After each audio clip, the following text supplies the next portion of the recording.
Pues mira, siempre me ha hecho ilusión el tener un videoblog.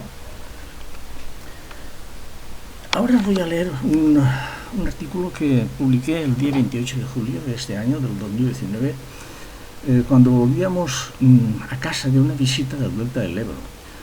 Fue cuando mi amigo me preguntó, de verdad que nada de lo que somos perdura? Le contesté, ¿cómo quieres que algo tan defectuoso perdure? Y seguí, fíjate en serio sobre qué somos. Si bien lo analizas te darás cuenta de que somos unas máquinas diez a más, con todo lo necesario para sobrevivir en este planeta, aunque luego vamos creando con nuestro cerebro lo que denominamos mente. ¿Quiénes somos nosotros sino nuestros recuerdos? Continué diciéndole, observa a los animales. ¿No somos acaso algo más que ellos? ¿Somos un poco más conscientes que los animales simplemente porque tenemos algo más de memoria y nos preguntamos algunas más cosas que ellos? Pero me sigue diciendo, ¿nada de nuestra vida va a sobrevivir? Ni siquiera un recuerdo, una vivencia, nada. Lo siento, amigo, nada de lo vivido subjetivamente por nosotros va a sobrevivir. Lo único que quizás sobreviva es la memoria de la especie, lo que va pasando de una generación a otra a lo largo del tiempo y que acaba convirtiéndose en cultura, aunque luego, poco a poco, va desapareciendo. Entonces, ¿cualquier bien o mal que hayamos podido hacer en nuestras vidas no va a tener justicia? Me dice, no, lo siento, pero fíjate y verás como cada cual lleva consigo su pertenencia en esta vida. Observa y verás como cada uno lleva el pecado y su penitencia. Los avariciosos, los violentos, los ignorantes, los envidiosos, los consumistas, los muy trabajadores, recolectores de dinero, los cotillas que hacen daño, los espabilados, todas estas cosas acaban volviéndose contra ellos y no les van a dejar vivir de verdad, a ser un poco felices. Son inconscientes de qué va esto y claro, cobran con arreglo a sus instintos, que les ha proporcionado su carácter, su forma de ser dictada por su cerebro y sus circunstancias. Entonces, me dice, ¿todo lo que hemos hecho no sirve para nada? Según tu conciencia, ¿has hecho lo que creías que debías? Pues entonces quizás tenías que haber hecho un poco más.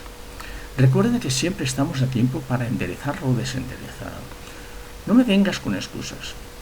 Habrá sido para bien o para mal, que entre otras cosas nos viene dado por la moral imperante en cada época. ¿Lo has hecho por ti o lo has hecho por los demás?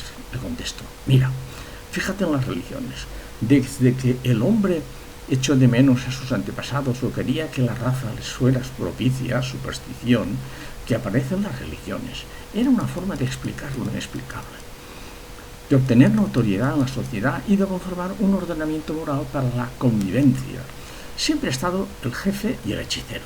Desde el primer momento que política y religión han ido a la mano. Tanto manda, anda tanto, pero cada cual en su sitio. Entonces, ¿siempre hemos estado engañados? Me dije. Bueno, míralo como quieras. Yo solo te recomiendo que para los pocos años que nos quedan de vida, tenemos la misma edad, 72, hay que intentar deshacerse de tu ego, nada fácil, por cierto, e intentar observar y comprender lo que nos rodea. ¿Recuerdas cuando no hace mucho hablábamos sobre el mal que nos había hecho el sexo en nuestras vidas? Pues imagínate en la mujer, pobre mujer, siempre con sus enfermedades. Nuestra época nos hizo pasar lo nuestro. Ahora las nuevas generaciones lo ven de otra manera. Y eso que estamos en un tiempo muy delicado. Estamos en el extremo del péndulo. Y aún no se ha llegado a los nuevos tiempos con más libertad, con menos represión y volver al centro del péndulo.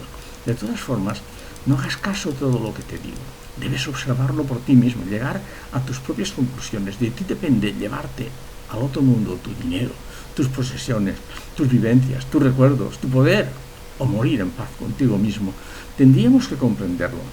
Adelante, amigo, hemos vivido nuestra vida con nuestras cosas a favor y otras en contra. Esperemos que para las nuevas generaciones les sea algo más llevadero, pero seguro que va a tener otros problemas.